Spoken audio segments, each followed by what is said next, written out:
Hello everyone, this is Eagle News. I am Rose Papa Angeles in Washington. It's the last Saturday of the month, April 29, 2023, here in the nation's capital.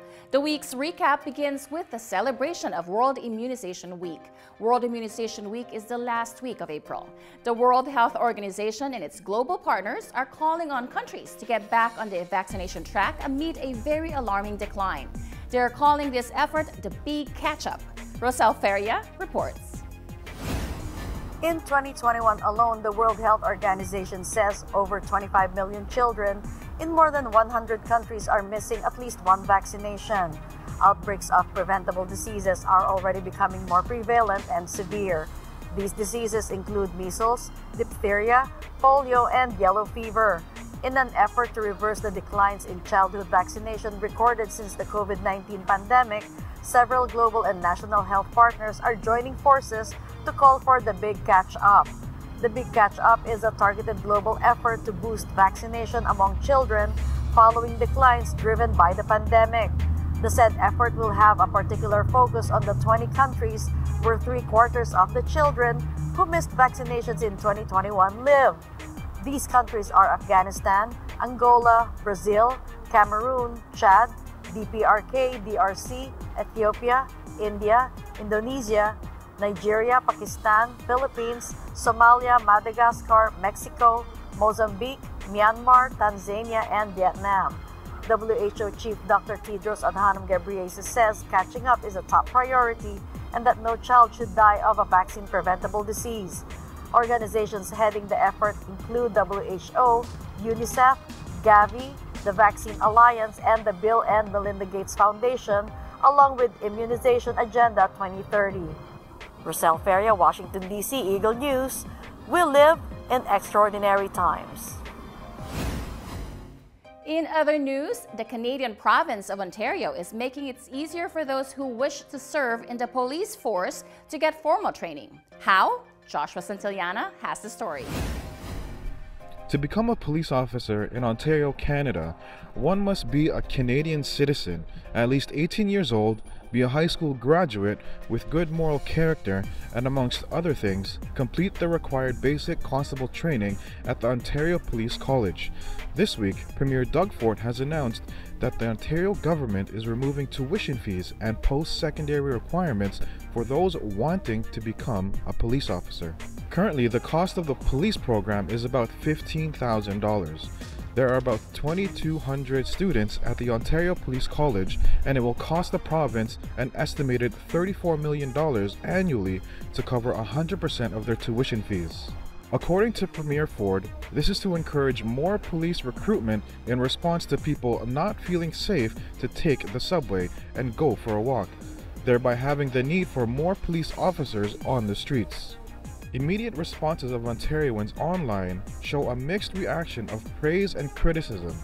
Praise for making it easier for those who cannot afford police education, and criticism on why the government cannot extend the same support to healthcare workers and calling instead for higher educational requirements to become a police officer. Joshua Santillana, Toronto, Ontario. Eagle News. We live in extraordinary times. Several extraordinary stories from Thomas I Likeness today, from Argentinian trains making a comeback, to scarecrows helping keep planes safe, to the southern version of the Northern Lights. All these and more on Correspondent at Large.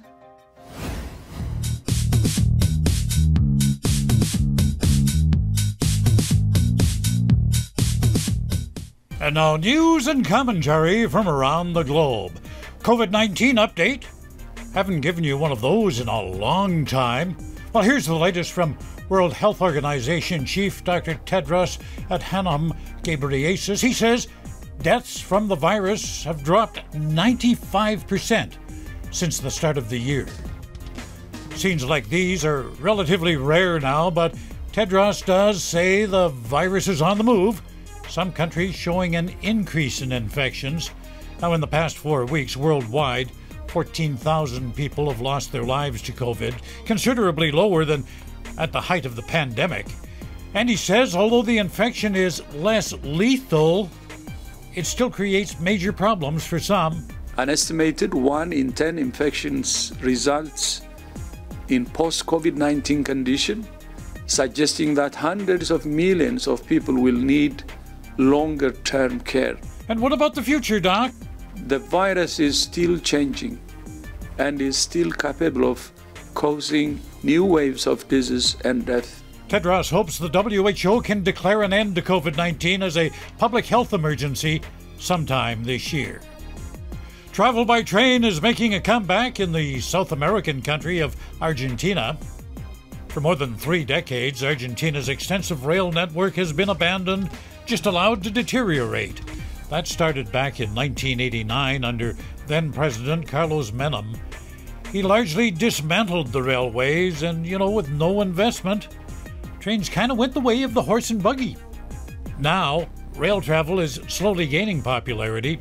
Tracks are being renovated, train stations are being restored, and the new challenge for rail executives is to find passengers.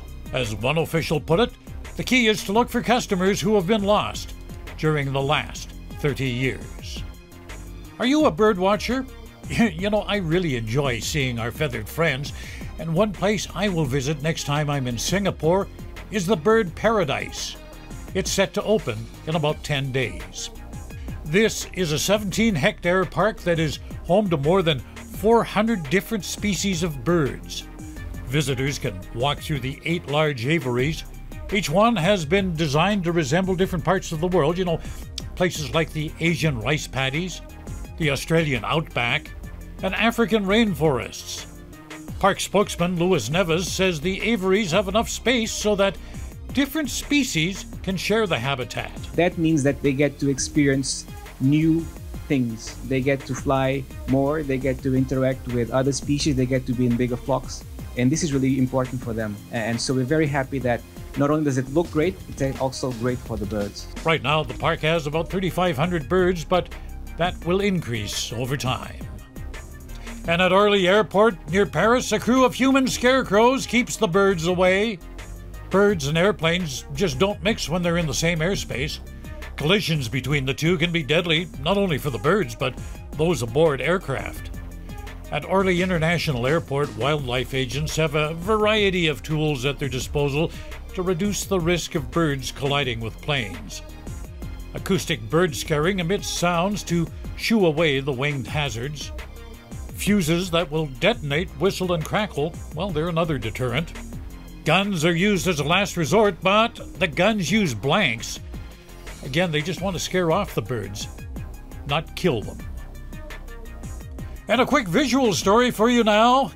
In the Northern Hemisphere, we have a phenomena in the sky known as the Northern Lights or the Aurora Borealis. Same thing happens in the Southern Hemisphere. What you see here on the screen is a time-lapse depiction of the Southern Lights.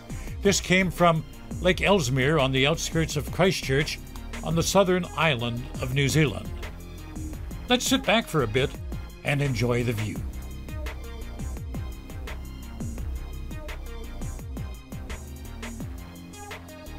I'll be back in 7 days, and until then, I wish you all peace, joy, and happiness in the ensuing week. Thomas I. Likeness, Correspondent-at-Large, Eagle News. We live in extraordinary times.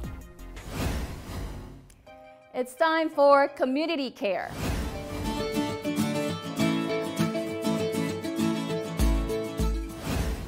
Did you know that about 1% of the world's population has autism spectrum disorder?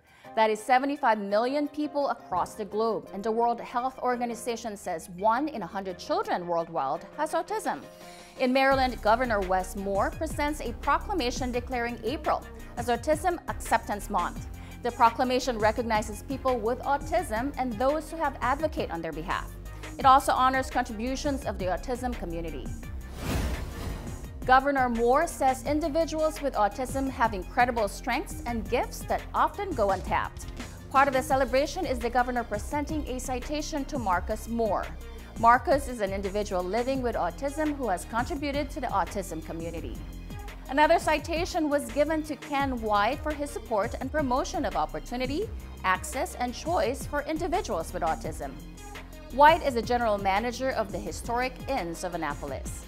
Maryland is one of the 3 U.S. states with the highest prevalence of autism diagnosis, with rates of over 4%. Running may sound intimidating for some, but for many who have tried the sport, they say all it takes is a single step to start feeling the countless benefits it offers. To tell us more, here's Alan Basayahe on ABC Sports International.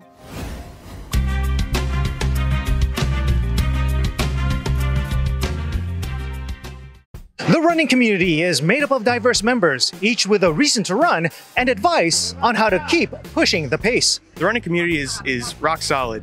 There's no judgment. People support each other wholeheartedly. You can be a slow runner, you can be a world-class runner, it doesn't matter. What's important is getting out, getting exercise, and pushing yourself and achieving your own personal goals and beating your own personal bests or PBs. I think the beautiful part about running is it's very accessible, and I think anybody can find a way to be in community. That doesn't mean everybody walks the same or everybody has the same gear or everybody can do the same distance, but what I really love about essentially the outdoor community is that it's very inclusive, and it's really important to me that sport is accessible to all different bodies, genders, races, financial statuses, and I love the inclusivity of running. Every week I will also run with a group, and they just helped me over the last 3 weeks. I really started to understand running more, so things like cadence time and pacing myself, running slower to run faster, things like that. And I have a great support system around me to actually push me further, because on those long run days, bro, I hated it. I don't consider myself a runner in the most literal sense, but if you have any inkling or any shred of a thought that you want to do this at some point in your life, it'll only get harder as you get older. So, I mean, the best time to start is now. As my grandma used to say, the time is now. So just prove to yourself that you can do something that might sound crazy or challenging or impossible, and translate that into other areas of your life. Go do it, even if you don't think it's possible. Running is one of the few athletic activities that require very little to do. You don't need an arena, teammates, or even an opponent. Just a good pair of shoes, a stretch of road, and a positive outlook. Alan Basayahe, Century City, California. Eagle News, we live in extraordinary times. Independent bookstores continue to exist despite fierce competition and large chains. As they celebrate Independent Bookstore Day this weekend, we took to the streets to find out if small booksellers are still relevant to people. Here's Joanne Soriano on What Do You Think?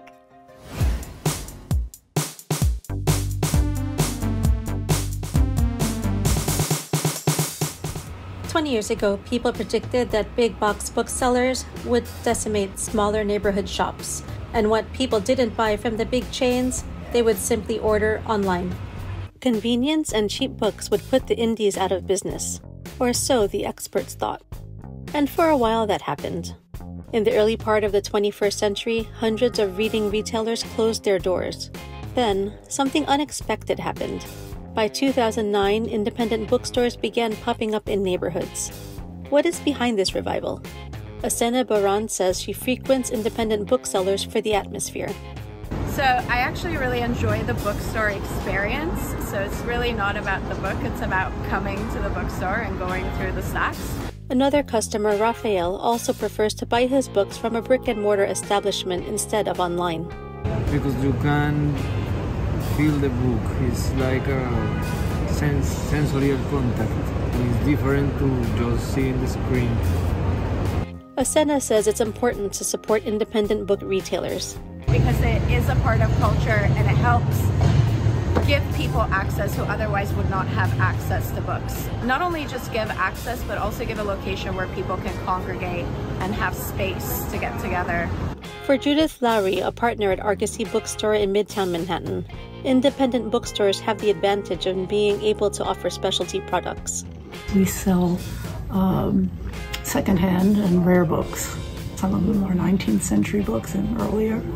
Some are books that have gone out of print a few years ago, but you can't get them from the publisher any longer. Judith also said the store has witnessed an increase in customers since the pandemic. An increase in customers. Interestingly, we had more women customers. Collectors used to be thought of as old men, but we find a lot of younger women now are book collectors, which is nice. bookstores are on the rise and reclaiming their space among the big box and internet book retailers. Joanne Soriano, New York, New York, Eagle News. We live in extraordinary times.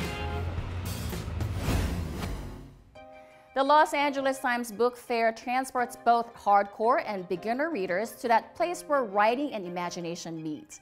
The Book Lovers event offers guests the opportunity to listen to author panels and to shop for their next favorite read. In Los Angeles, California, Eva and Alan on Color My World.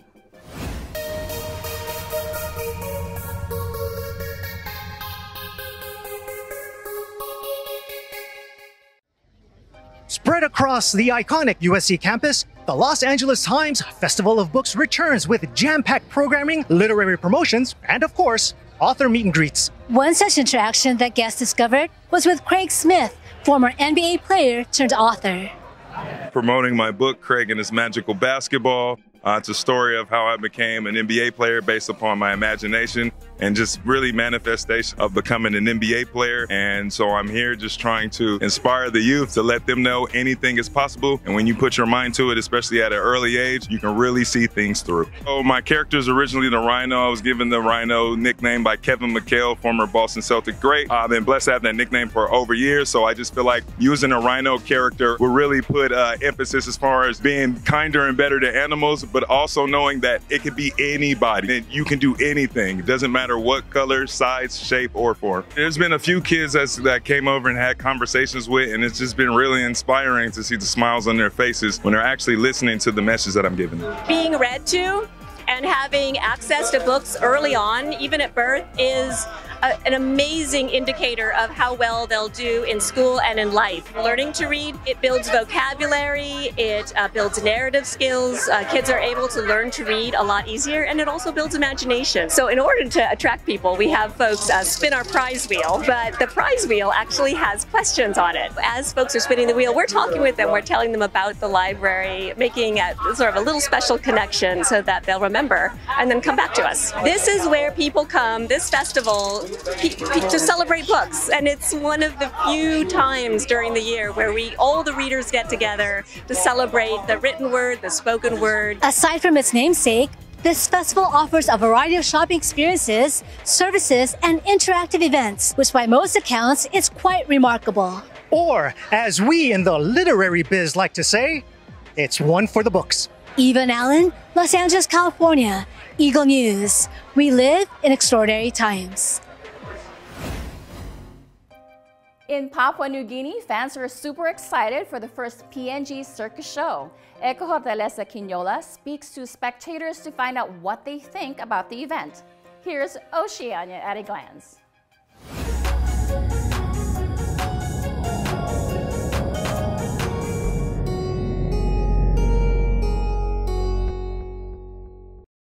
It is World Circus Day, and here in Port Moresby, the first Papua New Guinea circus show lights up the Moresby Arts Theatre. Hosted by the Active City Development Program, the show features 11 homegrown performers. Diverse entertainment showcases acrobatic skills, aerial silk dance, stunts, and clowns comedy skits. Well, it took us 5 years to practice this show. And when I was up there, I was like, okay, I'm going to give my best and I want everyone to enjoy. Yes, it's a first PNG circus in Papua New Guinea. It's under the Active City Development Program.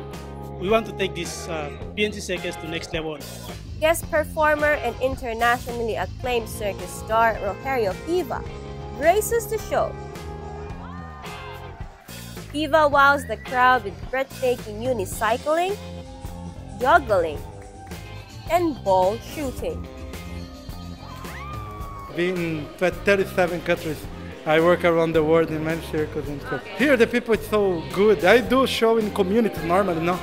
And the people is beautiful. They really believe, they're really excited. They really love what they're doing. So good the energy, I feel so happy. Spectators cheer on each performance. Excitement filled the air. Lost for words. I am just very, very happy with these young kids who had no opportunity before, no talent, no skills, and in 2 years they've transformed. And so I'm proud of them. And for a first show, it's a great show. Yeah. Well, fantastic. It was fantastic. You know, the kids have put a lot of effort into the show. It's very, very beautiful. Amazing, brilliant. This is something different and incredible. Like, love it. Yeah, I'm very proud that Papua New Guinean can do this. It's nice. It's very tremendous for us to see such event and such skills. One of our own putting up a very good show, and we are very happy to see. Ang galing-galing nila, and it's my first time to watch circus dito sa PNG. I didn't expect na mayroon palang ganito sa PNG. It's the first time ever, really. And well, I give credits to some organizers. The Active City Development Program says that the circus is one way to empower the youth to elevate their lives by indulging them in physical activities and creative arts. Echo Hortaleza Quinola, Port Moresby, Papua New Guinea. Eagle News, we live in extraordinary times. Time for Photo of the Week. This is a picture of the 1870s Harper cabin taken by Joanne Soriano. This log cabin came from a post-Civil War African-American community north of Poolesville in western Montgomery County. The Harper family built it in 1870 in the community of Jonesville. It was sold to Harry L. Willard, who rented it to tenants. Willard's heirs donated the cabin to Montgomery County Department of Parks in 1976. Today, you can view the cabin at the Wheaton Regional Park in Maryland.